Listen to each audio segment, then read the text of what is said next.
Hello students, welcome to my channel Radhika coaching centre. आज हम करने जा रहे हैं rules of debit and credit. Class 11th का अकाउंटेंसी का टॉपिक है, मोस्ट इम्पोर्टेंट टॉपिक, क्योंकि ये बेसिक टर्म है आपका। क्लास 11th जब आप कॉमर्स लेते हैं तो अकाउंटेंसी बिल्कुल नया कंसेप्ट होता है, पहले कभी अकाउंटेंसी के बारे में। तो उसमें जो नए नए टॉपिक हैं, नए नए कंसेप्ट हैं, उसी में से एक है rules of debit and credit. तो स्टार्ट करते हैं। वीडियो शुरू करने से पहले कहूँगी, अगर आप मेरे चैनल पर नए हैं तो मेरे चैनल को सब्सक्राइब कीजिए, वीडियो को शेयर कीजिए, लाइक कीजिए और कमेंट जरूर कीजिए। तो हमारे जो है रूल्स ऑफ डेबिट और क्रेडिट, एज यूजुअल आप जानते हैं कि अकाउंट में लेफ्ट हैंड साइड के अकाउंट के दो पार्ट होते हैं, और लेफ्ट हैंड साइड के पार्ट को बोलते हैं डेबिट और राइट हैंड साइड के पोर्शन को बोलते हैं क्रेडिट। तो उसमें हमारी जो है जो रूल्स है, इसके दो अप्रोच हैं, एक है ट्रेडिशनल अप्रोच, एक है मॉडर्न अप्रोच। तो सबसे पहले हम ट्रेडिशनल अप्रोच को पढ़ते हैं। ट्रेडिशनल अप्रोच में अकाउंट हमारे दो पार्ट्स में डिवाइड कर दिया गया है। उसमें क्या होता है, सबसे पहले एक होता है पर्सनल अकाउंट और next one is impersonal account. अब पर्सनल अकाउंट आपने बुक में अगर रीड किया होगा तो आपको पता ही होगा, उसमें पर्सनल अकाउंट में आर्टिफिशियल, रियल, ये सब उसमें है, पूरी कैटेगरी उसमें मेंशन की है। एग्जांपल, हम रूल्स पढ़ रहे हैं तो हम रूल्स पे ज़्यादा कंसंट्रेट करते हैं। पर्सनल अकाउंट का रूल है डेबिट और क्रेडिट का, तो क्या है हमारा, debit the receiver and credit the giver.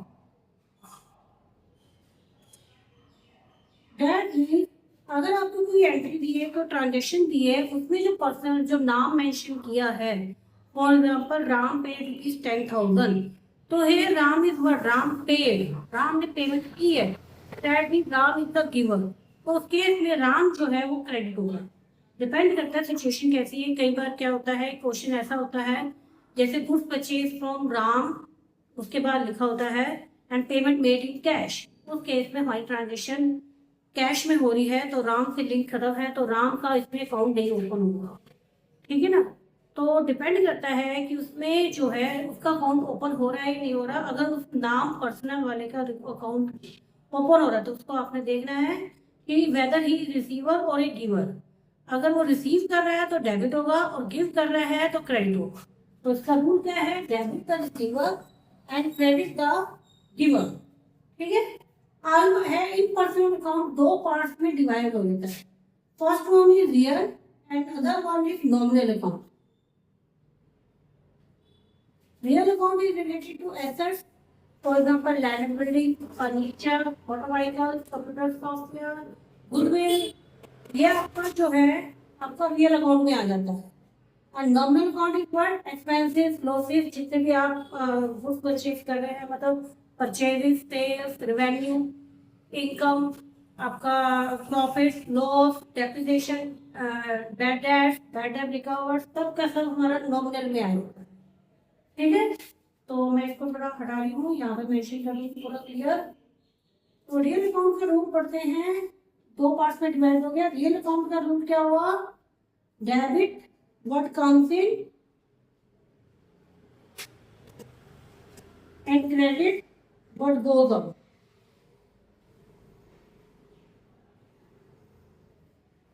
आपने वो करना है कि for example furniture purchase worth rupees 1 lakh.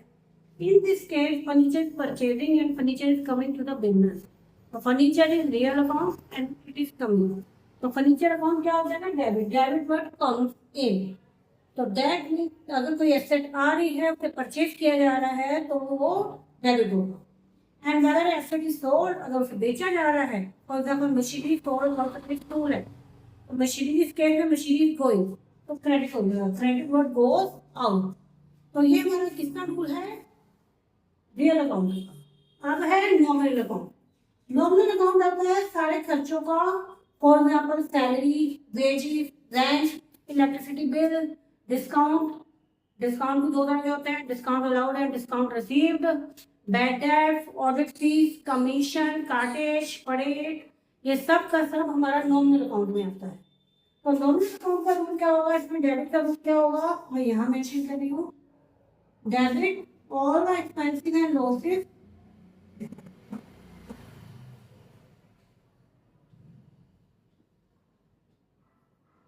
credit all the incomes and gains। तो इस केस में जितनी भी एक्सपेंस या लॉस हैं, for example rent paid, salary paid, cartage paid, trade paid, operativity paid, bad डेब्ट, ये सारे डिस्काउंट अलाउड, ये सारे हमारे क्या है, एक्सपेंस एंड लॉसेस हैं। Loss on sale of fire, loss is also a loss, मतलब लॉस तो है ही है, सॉरी। तो इसमें ये सब क्या हो जाएगा, डेबिट। और क्रेडिट क्या होगा, जो इनकम्स है, rent receive, commission receive, bad डेब्ट रिकवर, तो ये हमारी क्या है, discount receive, gain on the sale of machinery. तो व्हाट आर दीज आर क्या है हमारी इनकम्स एंड गेन, तो दैट विल बी क्रेडिटेड। तो ये था हमारा ट्रेडिशनल अप्रोच। ट्रेडिशनल अप्रोच के अकॉर्डिंग दोबारा रिपीट कर रही हूँ, पर्सनल अकाउंट का रूल है debit the receiver, credit the giver. Real account का रूल है debit for accounting, credit for going out. और नॉमिनल अकाउंट का रूल है debit all the expenses and losses, credit all the incomes and gain. अब now अब हम आते हैं मॉडर्न अप्रोच पर। तो what is modern approach? Modern approach में हमारे जो अकाउंट्स हैं, मतलब जितने भी अकाउंट्स के जितने भी हमारे हैं सारे अकाउंट्स, उनको 5 कैटेगरी में डिवाइड किया गया है। तो first one is capital, next is liability, third one is expense, assets and last one is revenue. ठीक है, इसको याद करने से पहले लेटर से याद कर लेते हैं क्लियर।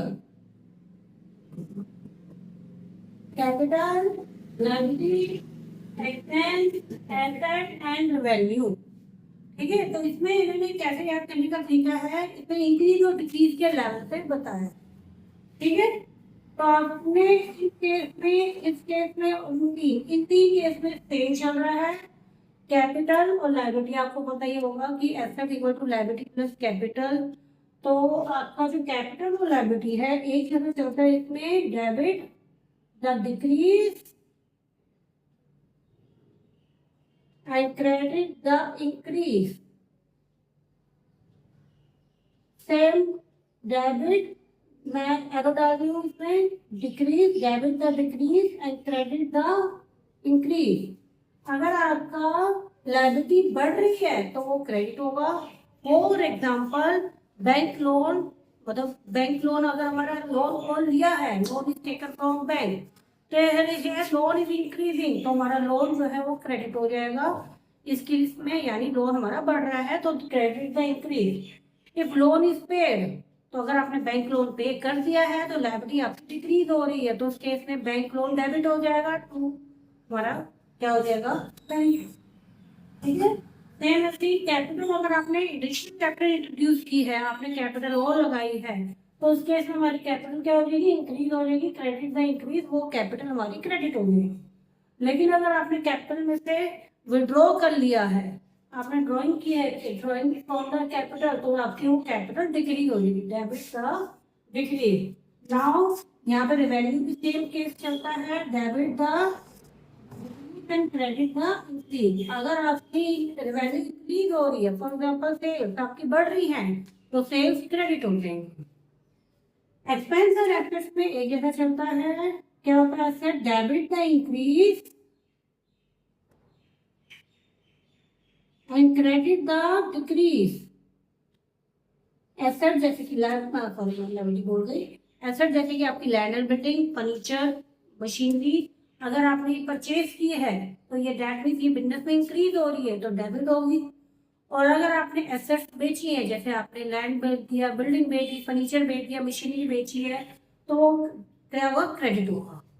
सेम ऐसे एक्सपेंस में भी यही चलता है, डेबिट द इंक्रीज। अगर आपके एक्सपेंसेस बढ़ रहे हैं तो वो डेबिट होंगे, और अगर आपके एक्सपेंसेस कम हो रहे हैं तो वो हमारे डिक्रीज हो रहे हैं तो क्रेडिट होगा।